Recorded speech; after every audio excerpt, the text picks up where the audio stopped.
नमस्कार विद्यार्थी मित्रांनो, आजच्या BSc भाग 1च्या प्रॅक्टिकल सेशनमध्ये आपण experiment number 10 regression for ungrouped data हा एक्सपेरिमेंट कसा सॉल्व करायचा ते बघणार आहोत. आता या एक्सपेरिमेंट नंबर 10मध्ये आपल्याला काय करायचं आहे तर आपल्याला जो बायव्हेरिएट डेटा दिलेला असेल प्रत्येक क्वेश्चनमध्ये त्या बायव्हेरिएट डेटासाठी रिग्रेशन लाईन्स फिट करायच्या आहेत. त्या आयदर वाय ऑन एक्स ही रिग्रेशन लाईन फिट करायची असेल म्हणजे त्याचं इक्वेशन फाइंड करायचं असेल किंवा एक्स ऑन वाय ह्या रिग्रेशन लाईनचं इक्वेशन फाइंड करायचं असेल. त्यानंतर एक्स आणि वाय हे दोन जे व्हेरिएबल आहेत त्या दोन्ही व्हेरिएबलपैकी कोणता तरी एक व्हेरिएबल दिल्यानंतर दुसरा व्हेरिएबल त्या दिलेल्या व्हॅल्यूसाठी दुसऱ्या व्हेरिएबलची व्हॅल्यू इस्टिमेट किंवा प्रेडिक्ट करायचं टेक्निक आपल्याला बघायचं आहे. कशा पद्धतीनं आपण कुठली लाईन ऑफ रिग्रेशन वापरून त्याच्यावरनं ही व्हॅल्यू इस्टिमेट करू शकतो ह्या गोष्टी आपल्याला ह्या एक्सपेरिमेंटमध्ये शिकायच्या आहेत, या प्रॅक्टिकल सेशनमध्ये शिकायच्या आहेत. तर यामध्ये question number 1, question number 2, question number 3, question number 4 आणि क्वेश्चन नंबर 5 असे 5 क्वेश्चन आपल्याला आहेत. तर ह्यामध्ये आपल्याला क्वेश्चन नंबर 1 मध्ये बघा तर काय दिलेलं आहे, the grades of 5 students in mathematics and chemistry. म्हणजे मॅथमॅटिक्समधल्या ग्रेड्स आणि केमिस्ट्रीमधल्या ग्रेड्स 5 स्टुडंटच्या आपल्याला दिलेल्या आहेत. आणि we have to determine the regression lines म्हणजे दोन्ही regression line x on y and y on x. Okay. And calculate the expected grade in chemistry for the student who has a 7.5 in mathematics. म्हणजे केमिस्ट्रीमधली grade आपल्याला estimate करायची आहे किंवा grade काढायची आहे म्हणजे इस्टिमेटेड ग्रेड काढायची आहे केमिस्ट्री विषयामधली अशा स्टुडंट्स की ज्या स्टुडंटला मॅथमॅटिक्समध्ये 7.5 ही ग्रेड मिळालेली आहे. म्हणजे तुमचे ग्रेड्स इन मॅथमॅटिक्स हे व्हेरिएबल आपण एक्स पकडलं आणि ग्रेड्स इन केमिस्ट्री हे व्हेरिएबल जर वाय म्हणून पकडलं तर आपल्याला वायची व्हॅल्यू इस्टिमेट करायची आहे आणि एक्सची व्हॅल्यू ही 7.5 दिलेली आहे. ओके. म्हणजे हे estimation of y variable y हे आपण कोणत्या रिग्रेशन इक्वेशनवरून करू शकतो तर वाय ऑन एक्स ही जी रिग्रेशन लाईन आपण फाइंड करू त्या रिग्रेशन लाईनमध्ये एक्सची व्हॅल्यू 7.5 पुट करायची आणि आपल्याला त्यावेळेला मग वायची व्हॅल्यू इस्टिमेटेड व्हॅल्यू मिळेल. पण त्यासाठी आधी आपल्याला वाय ऑन एक्स ही रिग्रेशन लाईन ह्या दिलेल्या डेटासाठी आधी फाइंड करावी लागेल. त्याचं इक्वेशन काय येतं आहे ते काढावं लागेल. तसंच एक्स ऑन वाय ह्या रिग्रेशन लाईनचं इक्वेशनसुद्धा दिलेल्या डेटासाठी बायव्हेरिएट डेटासाठी काय येते ते आपल्याला आधी काढावं लागेल कारण ते डिटरमाइन करायला आपल्याला पहिल्यांदाच विचारले. We have to determine the regression lines. आणि त्यानंतर वायची ग्रेड म्हणजे केमिस्ट्रीमधली ग्रेड आपल्याला इस्टिमेट करायची आहे मॅथमॅटिक्स म्हणजे एक्स या व्हेरिएबलची व्हॅल्यू दिलेली असताना. अशा पद्धतीनं आपल्याला इथं दोन्ही रिग्रेशन लाईन काय करायच्या आहेत आधी त्याची इक्वेशन फाइंड करायची आहेत आणि त्यानंतर वाय इस्टिमेट करायचं आहे. त्यानंतर क्वेश्चन 2 मध्ये आपल्याला काय करायचं आहे तर क्वेश्चन 2 मध्ये heights in centimetre and weight in kilograms of 10 basketball players दिलेले आहेत. तर त्यासाठी आपल्याला काय करायचं आहे we have to calculate the regression line Y on x. Y variable इथं वेट आहे आणि एक्स व्हेरिएबल हाईट आहे. तर वाय या variable y on x y depends on x ही रिग्रेशन लाईनचं इक्वेशन जे आहे ते आपल्याला फाइंड करायचं आहे. आणि त्यावरून काय करायचं आहे परत second bit estimated weight of a player who measures 208 centimetre. म्हणजे ज्या प्लेयरची उंची 208 सेंटीमीटर आहे त्याचं वेट आपल्याला इस्टिमेट करायचं आहे म्हणजे वायची व्हॅल्यू इस्टिमेट करायची आहे किंवा प्रेडिक्ट करायची आहे. म्हणजे वाय ऑन एक्स ही जी आपण रिग्रेशन लाईन फाइंड करू त्याचं इक्वेशन जे फाइंड करू त्याच्यावरून आपल्याला हे वेट जे आहे वाय व्हेरिएबल ते इस्टिमेट करता येईल. ओके. त्यासाठी x on Y he regression line estimate find करण्याची गरज पडणार नाही. कधी कधी तुम्हाला वाय ऑन एक्सची रिग्रेशन लाईन काढा म्हणतात त्याचं इक्वेशन काढा आणि मग परत पुढं दुसरा क्वेश्चन असतो की y वरून x इस्टिमेट करा असं विचारलेलं असतं. मग त्यावेळेला y वरून x इस्टिमेट करायचा असेल तर आपल्याला y ऑन x ह्या रिग्रेशन इक्वेशनची गरज पडत नाही. त्यावेळेला आपल्याला x ऑन y हे रिग्रेशन इक्वेशन लागतं. मग x ची व्हॅल्यू जर आपल्याला प्रेडिक्ट करायला विचारली तर x ऑन y हे रिग्रेशन इक्वेशन आधी फाइंड करायचं आणि नंतर x ची व्हॅल्यू प्रेडिक्ट करायची. जर y ऑन x चं रिग्रेशन इक्वेशन दिलं असेल म्हणजे आपण फाइंड केलं आणि y ची व्हॅल्यू प्रेडिक्ट करायला सांगितली किंवा एस्टिमेट करायला सांगितलं तर y ऑन x चं रिग्रेशन इक्वेशन आपल्याला वापरता येतं. आता क्वेश्चन नंबर 3 मध्ये आपल्याला परत अवर्स अँड प्रोडक्शन दिलेलं आहे. त्यासाठी आपल्याला काय करायचं आहे, we have to determine the regression line y on x and the linear correlation coefficient and determine the type of correlation. म्हणजे क्वेश्चन 3 मध्ये आपल्याला y ऑन x ची लाईन ऑफ रिग्रेशन फाइंड करायची आहे दिलेल्या बायवेरिएट डेटासाठी आणि नंतर कोरिलेशन कोइफिशियंट पण फाइंड करायचा आहे. कोरिलेशन कोइफिशियंट हा काय असतो, square root of multiplication of two regression coefficient. म्हणजे दोन रिग्रेशन कोइफिशियंट फाइंड करायचे, त्यांचं मल्टिप्लिकेशन घ्यायचं आणि त्याचा स्क्वेअर रूट काढला की आपल्याला कोरिलेशन कोइफिशियंट मिळतो आणि त्या कोरिलेशन कोइफिशियंटच्या व्हॅल्यूवरून आपण काय करणार, त्याचा टाईप कोणता आहे, डिग्री कोणती आहे ते सांगणार. क्वेश्चन नंबर 4 मध्ये परत काय करायचं आपल्याला, test score and sales in first month x आणि वाय असा डेटा दिलेला आहे. त्याच्यावरून आपल्याला काय करायचं आहे, we have to calculate the regression line of x on y. X on वायची रिग्रेशन लाईन आपल्याला प्रेडिक्ट करायची आहे, फाइंड करायची आहे आणि त्याच्यावरून आपल्याला काय करायचं आहे, we have to predict sales of vendor who obtain score 47. म्हणजे आपल्याला सेल प्रेडिक्ट करायचा आहे, म्हणजे एक्स प्रेडिक्ट करायचा आहे किंवा इस्टिमेट करायचा आहे आणि स्कोअर म्हणजे वायची व्हॅल्यू दिलेली आहे 47. म्हणजे वायची व्हॅल्यू 47 दिलेली असताना एक्सची व्हॅल्यू प्रेडिक्ट करायची आहे किंवा इस्टिमेट करायची. म्हणजे regression line x on y जी आहे ती आपल्याला उपयोगी पडेल तिथं. क्वेश्चन नंबर 5 मध्ये आपल्याला काय दिलं आहे, तर हाईट इन एक्स आणि पल्स रेट इन वाय असं दिलेलं आहे 9 लोकांचा आणि त्याच्या सगळ्या समेशन दिलेले आहे. Summation x i, summation y, summation x square, summation y square आणि समेशन एक्स वाय असं दिलेलं आहे. आणि त्याच्यावरून आपल्याला काय करायचं आहे, we have to calculate regression equation y on x and estimate the pulse rate for the person having height 72 inches. म्हणजे एक्स वरून वाय प्रेडिक्ट करायचा इथं सुद्धा. त्यामुळं वाय ऑन एक्स हेच आपल्याला रिग्रेशन इक्वेशन उपयोगी पडेल आणि तेच आपल्याला इथं काढायला विचारलेलं आहे, फाइंड करायला विचारलं आहे. त्यामुळे जे फाइंड करायला इक्वेशन विचारलं आहे त्याच इक्वेशनमध्ये एक्सची व्हॅल्यू 72 पुट केली आपण की आपल्याला वायची व्हॅल्यू जी काय आहे ते मिळणार आहे.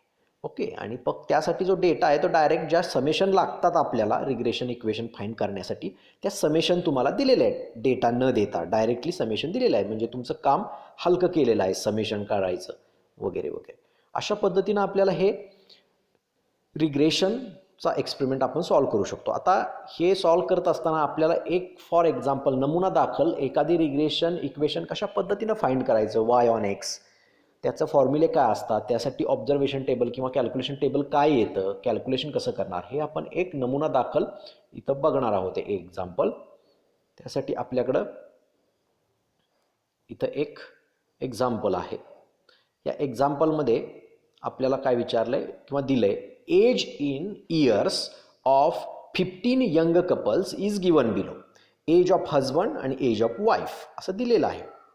म्हणजे एक्स वाय या पेअरनुसार आहे. म्हणजे ज्या हजबंडचं एज 21 आहे त्याच्या वाईफचं एज 19 आहे.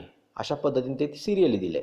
आणि ह्या डेटा सेटसाठी किंवा ह्या डेटासाठी एज ऑफ हजबंड आणि एज ऑफ वाईफ हा एक्स व्हेरिएबल आणि वाय व्हेरिएबलचा डेटा असा बायवेरिएट डेटा आपण कन्सिडर केलं तर त्या बायवेरिएट डेटासाठी we have to fit the regression line of age of wife on age of husband. Also estimate age of wife when age of husband is 21 years. म्हणजे y on x, age of wife आपण y मानलं, age of husband आपण x मानलं, तर we have to find regression line y on x. म्हणजे age of wife on age of husband, म्हणजे y on x ची regression line आपल्याला find करायची आहे. आणि we have to estimate the age of wife when age of husband is 21 म्हणजे x दिलेली आहे व्हॅल्यू 21, त्यावेळेला वायची व्हॅल्यू काय असणार ती आपल्याला काय करायची आहे, प्रेडिक्ट करायची आहे किंवा इस्टिमेट करायची.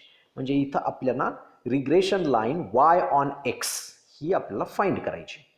आता हे दिलेल्या डेटासाठी ही regression line Y on x पहिल्यांदा फाइंड करत असताना आपल्याला जे काय एम आहे त्याचा आपण एम लिहू शकतो. प्रॅक्टिकल सोडवताना आपण एक्सपेरिमेंट कुठलाही सोडवताना किंवा त्या एक्सपेरिमेंटमधलं कोणताही क्वेश्चन सोडवताना आपल्याकडं स्टेप बाय स्टेप आपण सोडवतो. Aim, given, formulae, calculation table or observation table त्याला आपण म्हणतो.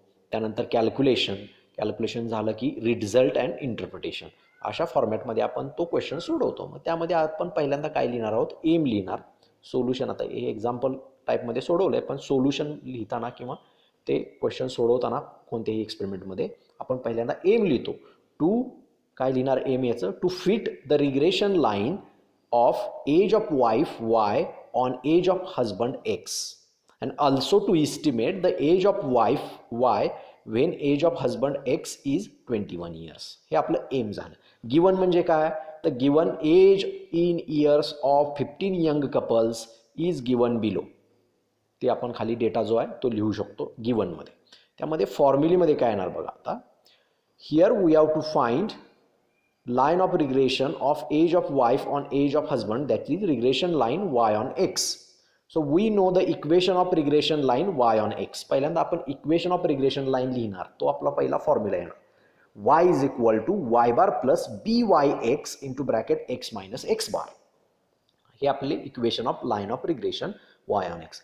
तेच तुम्हाला अजून समजा x on y चं काढायचं असेल तर x on y चं तुम्ही काय लिहू शकता, तिथं इक्वेशन लिहू शकता. एक्स ऑन वायचं इक्वेशन काय असतं, तर एक्स डिपेंड्स ऑन वाय, याचं इक्वेशन काय येणार, x is equal to x bar plus b x y into bracket y minus y bar. अशा पद्धतीनं हा आपलं regression equation of regression line x on y, x on वायचं regression equation अशा पद्धतीने येणार. ओके, मग आता आपल्याला आपल्या दिलेल्या एक्झाम्पलमध्ये काय करायचं आहे, आपण जे सोडवतो एक्झाम्पल ते आपल्या शीटमध्ये नाही आहे. आपल्या जी प्रॅक्टिकल शीट आहे किंवा एक्सपेरिमेंटची जी शीट आहे त्याच्या व्यतिरिक्त हे एक्झाम्पल आपण घेतलं आहे वेगळं, पण त्याची प्रोसिजर आहे सॉल्व करण्याची ती सेमच राहील. मग आता आपण equation of regression line Y on x लिहिलं तर त्यामध्ये बी वाय एक्स जो येतो regression coefficient of y on एक्सचा, तो बी वाय एक्सचा फॉर्म्युला काय आहे, तर covariance between x y divided by sigma square y किंवा त्यालाच आपण व्हेरियन्स ऑफ वाय असं सुद्धा म्हणतो. हा फॉर्म्युला आहे बी वाय एक्सचा. ओके, आता यामध्ये एक्स बार आणि वाय बार जे आहेत ते मीन ऑफ एक्स आणि मीन ऑफ वाय आहेत. एक्स बार म्हणजे summation x i divide by n, y bar म्हणजे summation y i divide by n. पण बी वाय एक्सच्या फॉर्म्युल्यामध्ये कोव्हेरियन्स ऑफ एक्स जो आहे तो कोव्हेरियन्स ऑफ एक्सचा फॉर्म्युला काय आहे, तो कोव्हेरियन्स ऑफ एक्सचा फॉर्म्युला लिहिला आहे summation x i into y i divide by n minus x bar into y bar. आणि सिग्मा स्क्वेअर वाय काय आहे, तर sigma square y is equal to summation y i square upon n minus y bar square. अशा पद्धतीनं आहे. हा झाला बी y एक्सचा फॉर्म्युला जेव्हा आपण काय करतो वाय ऑन एक्सची रिग्रेशन इक्वेशन फाइंड करत असतो. जर आपण एक्स ऑन वायचं रिग्रेशन इक्वेशन फाइंड करायला गेलो तर त्याच्या रिग्रेशन इक्वेशन आपण कसं असतं ते मागाशी मी सांगितलं इथं लिहू. त्यातला जो बी एक्स वाय असतो तो बी एक्स वायचा फॉर्म्युला काय आहे, तो बी एक्स वायचा फॉर्म्युला इथं लिहितो मी. तर बी एक्स वायचा formula covariance between x y y divided by sigma square x असा फॉर्म्युला आहे तो. आता सिग्मा स्क्वेअर एक्सचा फॉर्म्युला कसा काढायचा तो तुम्हाला माहिती आहे. कोव्हेरियन्सचा फॉर्म्युला मी इथंच लिहिले आहे.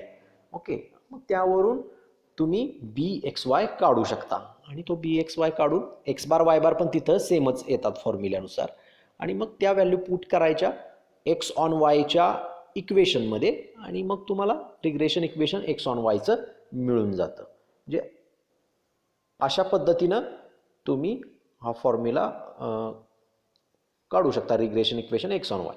तर आपल्याला इथं regression equation y on x काढायचं आहे. तर त्यासाठी हे सगळे आपण फॉर्म्युले अशा पद्धतीनं लिहिणार आहोत. मग हे फॉर्म्युल्यावरून आपल्याला लक्षात येतं की आपल्याला कुठल्या कुठल्या समेशन लागणार आहेत. तर एक म्हणजे पहिल्यांदा बघा इथं लक्षात येते आपल्याला, एक तर समेशन एक्स आय लागणार, त्यानंतर समेशन वाय आय लागणार, त्यानंतर summation x i y I लागणार, त्यानंतर समेशन वाय आय स्क्वेअर लागणार. आणि सिग्मा एक्स स्क्वेअर काढायचा झाला तर सिग्मा एक्स स्क्वेअर काढत असताना समेशन एक्स आय स्क्वेअर लागणार, म्हणजे समेशन एक्स आय स्क्वेअर पण लागणार. जर आपल्याला regression equation x on Y काढायची असेल तर त्यावेळेला समेशन एक्स आय स्क्वेअर सुद्धा लागतो. त्यामुळे अशा पद्धतीने आपण ह्या सगळ्या समेशन ज्या लागणार आहेत त्या आपण काढून घेणार. आणि त्या समेशन काढण्यासाठी आपल्याला जो काही ऑब्झर्वेशन टेबल प्रिपेअर करायचा आहे तो ऑब्झर्वेशन टेबल असा खालीप्रमाणे आपण प्रिपेअर करणार. ऑब्झर्वेशन टेबल, तर ऑब्झर्वेशन टेबल बघा इथं तयार केलेला आहे. पहिला कॉलम जो आहे तो एक्स आयचा, वाय आयचा, x i square, Y i square आणि एक्स इंटू वाय. म्हणजे तुमचं रिग्रेशन इक्वेशन कोणतंही फाइंड करायचं असलं वाय ऑन एक्स आणि एक्स ऑन वाय तर ऑब्झर्वेशन टेबल तुमचा अशाच पद्धतीनं राहणार. हेच 5 कॉलम तुमच्या ऑब्झर्वेशन टेबलमध्ये येणार, याच्या व्यतिरिक्त येणार नाहीत जर रिग्रेशन इक्वेशन तुम्हाला फाइंड करायचे असेल तर.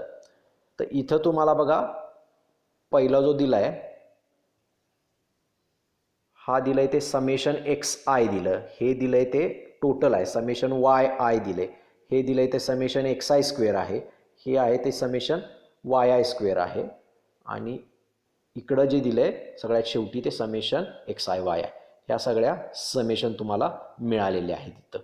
अशा पद्धतीने ऑब्झर्वेशन टेबल तयार करायचा. एक्सच्या व्हॅल्यू, वायच्या व्हॅल्यू, एक्स स्क्वेअर म्हणजे एक्समधल्या कॉलममध्ये ज्या सगळ्या व्हॅल्यू आहेत त्याचा स्क्वेअर करून एक्स स्क्वेअरच्या कॉलममध्ये लिहायचं. वाय स्क्वेअरच्या कॉलममध्ये वायमधल्या ज्या व्हॅल्यू आहेत त्याचा स्क्वेअर करून वाय स्क्वेअरच्या कॉलममध्ये लिहायचं. आणि एक्स वाय म्हणजे एक्स आणि वायच्या कॉलममध्ये ज्या व्हॅल्यू आहेत त्यांचं करस्पॉन्डिंग ज्या व्हॅल्यू आहेत त्यांचं मल्टिप्लिकेशन करायचं आणि एक्स वायच्या कॉलममध्ये लिहायचं. अशा पद्धतीने आपण ते एक्स वायचा कॉलम काढतो. मग आता आपल्याला या सगळ्या समेशन मिळाल्या बघा. इथं आता मी सगळ्या समेशन लिहिलेले आहेत. Summation x i is equal to summation y i is equal to summation x i square is equal to summation y i square is equal to summation x i into y i is equal to. अशा पद्धतीने मिळाले. आता आपल्याला काय करायचं आहे, regression equation y on x find करायचं आहे. त्याचा वरती आपल्याला फॉर्म्युला माहिती आहे किंवा रिग्रेशन इक्वेशन आपल्याला माहिती आहे. त्या रिग्रेशन इक्वेशनमध्ये आपल्याला एक्स बार लागतो, वाय बार लागतो, बी वाय एक्स लागतो. तर ते सगळं आधी आपल्याला काढून घ्यावं लागेल. त्यामुळे पहिल्यांदा आपण एक्स बार काढून घेणार. X bar summation x i divided by n that is equal to 374/15. So x bar is equal to 24.9333.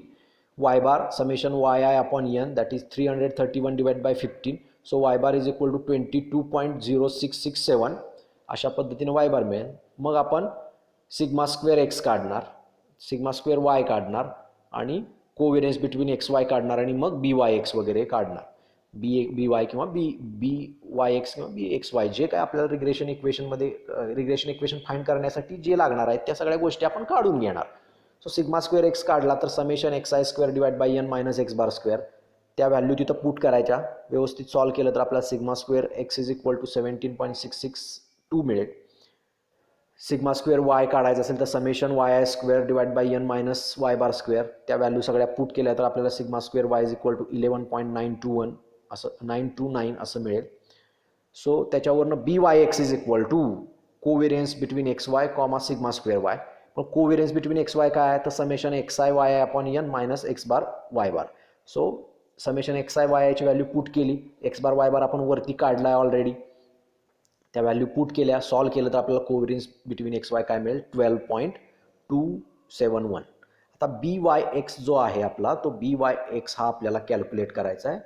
Sigma square वायची value आपण इथं काढली आहे वरती ही, आणि कोव्हेरियन्स बिटवीन एक्स वायची व्हॅल्यू इथं आपण काढली. ह्या सगळ्या व्हॅल्यू आपण ह्या बी वाय एक्सच्या फॉर्म्युल्यामध्ये पुट करणार आणि आपल्याला काय मिळेल मग बी वाय एक्स मिळेल. इथं बघा व्हॅल्यू पुट केली, कोव्हेरियन्स बिटवीन एक्स वायची व्हॅल्यू आणि खाली सिग्मा स्क्वेअर वायची व्हॅल्यू, तर आपल्याला बी वाय एक्स काय मिळाला 0.6948 असा बी वाय एक्स मिळाला. हे सगळ्या व्हॅल्यू मिळाल्यानंतर आपण काय करणार आहेत इक्वेशनमध्ये पुट करणार आहेत आणि आपण आधी पहिल्यांदा इक्वेशन फाइंड करून घेणार की इक्वेशन काय मिळतं. ओके, तर इक्वेशन आपलं काय आहे तर y is equal to y bar plus b y x into x minus x bar हे आपलं इक्वेशन थिअरॉटिकल आहे. त्यामध्ये सगळ्या व्हॅल्यू पुट केल्या मी. मग मला काय मिळेल वाय इज इक्वल टू इथं y is equal to 22.00667 plus 0.6948 into x, तसाच मायनस एक्स बारची व्हॅल्यू 24.9333. हे झालं आपलं इक्वेशन. आता ते सिम्प्लिफाय केलं म्हणजे 0.6948ला आतमध्ये मल्टिप्लाय केलं ब्रॅकेटमध्ये, म्हणजे एक्सला मल्टिप्लाय होईल आणि मायनस 24.933ला मल्टिप्लाय होईल आणि मायनस काहीतरी कॉन्स्टंट व्हॅल्यू येईल ती, त्यामुळे ती व्हॅल्यू आणि 22.0667 ही व्हॅल्यू आहे. ह्यामध्ये जे काय प्लस मायनस होईल त्याच्यावरून आपल्याला काय राहतं इथं 4.7438 राहते. म्हणजे आपल्याला मग ही इक्वेशन फायनल फॉर्मॅटमध्ये जे मिळतं ते y is equal to 0.6948x plus 4.7438 ह्या फॉर्मॅटमध्ये मिळतं आणि ह्या फॉर्मॅटमध्येच ते आपण आणायचं, जेणेकरून आपल्याला पुढं सॉल्व करायला मदत होते. कारण आपण ज्यावेळा वाय व्हॅल्यू आता प्रेडिक्ट करणार त्यावेळा इथं जो आपल्याला एक्स दिला आहे त्या एक्सच्या ठिकाणी जी एक्सची व्हॅल्यू दिलेली असेल ती पुट करणार आणि सॉल्व करणार, डायरेक्ट आपल्याला वायची व्हॅल्यू मिळते. सो अशा टाईपमध्ये आपण ते इक्वेशन आणणार. आता ह्यामध्ये एक्सचा जो कोइफिशियंट आहे 0.48 हा म्हणजे तुमचा स्लोप ऑफ दॅट लाईन असतो. मग वाय ऑन एक्सला त्याला M1 म्हणा किंवा M2 म्हणा, आणि एक्स ऑन वायचा असेल त्याला M2 म्हणा, कुणालाही काही म्हणा, M1 M2 म्हणा. हे असे स्लोप तुम्हाला मिळाले की त्याच्यावरनं acute angle between two regression line काढता येतो तुम्हाला. Theta is equal to tan inverse of mod of 1 minus r square upon r. अशा पद्धतीनं तो जो फॉर्म्युला आहे sigma square x plus sigma square y upon sigma square sigma x into sigma y, अशा पद्धतीने जो फॉर्म्युला आहे. किंवा M1 M2 तुम्ही फाइंड केला तर theta is equal to tan inverse of mod of M1 minus M2 upon 1 plus M1 M2 असं direct वापरून तुम्ही तो acute angle between two regression line काढू शकता. तर तुमचा जो ह्या फॉर्मॅटमध्ये एकदा इक्वेशन आलं, एक्स ऑन वायचा असो किंवा वाय ऑन एक्सचा असो, ह्या फॉर्मॅटमध्ये इक्वेशन आलं स्ट्रेट लाईनच्या इक्वेशनच्या फॉर्मॅटमध्ये, तर तुमचा जो व्हेरिएबल असतो त्या व्हेरिएबलचा जो कोइफिशियंट असतो तो म्हणजे तुमचा स्लोप असतो. ते दोन्ही स्लोप एकदा मिळाले M1 M2 त्याला म्हणा आणि डायरेक्ट ॲक्यूट अँगलच्या फॉर्म्युल्यामध्ये पुट केलं तुम्ही तर तुम्हाला ते सॉल्व केल्यानंतर डायरेक्ट तुम्हाला तो अँगल मिळेल. अशा पद्धतीनं तुम्ही तो अँगलसुद्धा कसा फाइंड करायचा हे तुम्हाला लक्षात येऊ शकतं. आता ह्या प्रॉब्लेमसाठी आपल्या हे इक्वेशन मिळालं रिग्रेशन लाईनचं, हे इक्वेशन पहिल्यांदा फाइंड करायचं, हे आपला पहिला टास्क असतो. This is our result, first result और पहिलं काम जे आपल्याला विचारलंय to find equation of regression line Y on x, तर हे त्याचं उत्तर आहे. Equation of regression line Y on x is y is equal to 0.6948 into x plus 4.7438. Okay, हे पहिल्यांदा अशा फॉर्मॅटमध्ये काढायचं, इक्वेशन पहिल्यांदा काढून घ्यायचा आणि मग आपल्याला दुसरा टास्क जो असतो जे दिलेला आहे एक्सची व्हॅल्यू त्याच्यावरनं वायची व्हॅल्यू इस्टिमेट करणं, हे पुढचा task. To estimate age of wife y when age of husband x is equal to 21, we put x is equal to 21 in regression equation or regression line y on x. म्हणजे आपल्याला आधी आपण equation find केलंय, तो पहिला part आपला झाला find करणे इक्वेशन, आणि नंतर मग आपल्याला जी इस्टिमेट करायला सांगितलेली आहे व्हॅल्यू ज्या व्हेरिएबलची, त्या व्हेरिएबलसाठीचं जे रिग्रेशन इक्वेशन आहे ते रिग्रेशन इक्वेशन वापरायचं. इथं आपल्याला वाय प्रेडिक्ट करायचा आहे किंवा इस्टिमेट करायचा आहे म्हणून वाय ऑन एक्सचं रिग्रेशन इक्वेशन वापरलं. समजा एक्स इस्टिमेट करायचा असता तर एक्स ऑन वायचं रिग्रेशन इक्वेशन आपल्याला वापरावं लागतं. आता इथं वाय ऑन एक्सचं रिग्रेशन इक्वेशन आपण वापरलं कारण वाय आपल्याला प्रेडिक्ट करायचं आहे. आपल्याकडे रिग्रेशन इक्वेशन इथं आपल्या वरती जो उत्तर आहे आपण त्याच्यावरनं आपल्याकडे हे रिग्रेशन इक्वेशन आहे. आता ह्या रिग्रेशन इक्वेशन आपण लिहून घेतलं. आता त्या रिग्रेशन इक्वेशनमध्ये आपण काय करणार आहे, एक्स इज इक्वल टू 21 ही व्हॅल्यू पुट करणार आहे. आता x is equal to 21 value put करणार, मग इथं पुट केली बघा, x is equal to 21 value here is at the place of x, एक्सच्या जागी आपण 21 पुट केलं आणि ते सगळं मल्टिप्लिकेशन करून ॲडिशन करून आपल्याला किती मिळते, y hat is equal to 19.334. हे estimated value of age of wife when age of husband is 21. Okay, 21 years तुमच्या हजबंडचं एज असताना वाईफचं एज 19 इयर्स आपल्याला हे इस्टिमेट मिळते. अशा पद्धतीनं आपण काय करू शकतो, रिग्रेशन इक्वेशन्स फाइंड करू शकतो वाय ऑन एक्स आणि एक्स ऑन वाय, जे फॉर्म्युले सांगितले त्या पद्धतीनं प्रोसिजर जी सांगितली त्या प्रोसिजरनं, आणि इस्टिमेट करू शकतो कुठलीही व्हॅल्यू. एक्सची व्हॅल्यू इस्टिमेट करायची असेल तर एक्स ऑन वायचं इक्वेशन वापरणार, वायची व्हॅल्यू इस्टिमेट करायची असेल तर वाय ऑन एक्सचं इक्वेशन वापरणार. त्या पद्धतीनं मग आपण ह्या सगळ्या व्हॅल्यू इस्टिमेट करू शकतो. ओके, सो हीच प्रोसिजर आहे. ह्याच प्रोसिजरनं आपण ह्या इक्वेशन्स वगैरे रिग्रेशन लाईनची फाइंड करायची आहेत आपल्याला आणि इस्टिमेटेड व्हॅल्यूज काढायच्या आहेत. Okay, in this way we can find the equation of regression line Y on x and X on Y. म्हणजे एक्स ऑन वाय काढायला सांगितली तरीसुद्धा तुमचा फक्त फॉर्म्युला बी एक्स वायचा फॉर्म्युला मगाशी मी सांगितला आहे त्या पद्धतीने येईल. एक्स ऑन वायचं रिग्रेशन इक्वेशन मगाशी सांगितल्या पद्धतीने येईल. आणि जो तुमचा ऑब्झर्वेशन टेबल आहे तो मात्र कॉन्स्टंट राहील त्याच पद्धतीनं. फॉर्म्युले पण तेच येतील, फक्त बी वाय एक्सचा फॉर्म्युलाच्या ऐवजी बी एक्स वायचा फॉर्म्युला येईल एक्स ऑन वायसाठी. एक्स ऑन वायचं रिग्रेशन इक्वेशनचा फॉर्म्युला वेगळा आहे.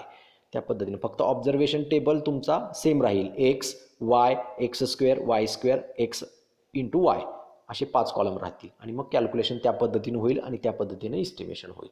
ओके, अशा पद्धतीनं ह्या प्रोसेसनुसार तुम्ही काय करा, हे सगळे क्वेश्चन्स आहेत ते तुम्ही सॉल्व करू शकता. Okay, for today's session we are going to stop here. Thank you.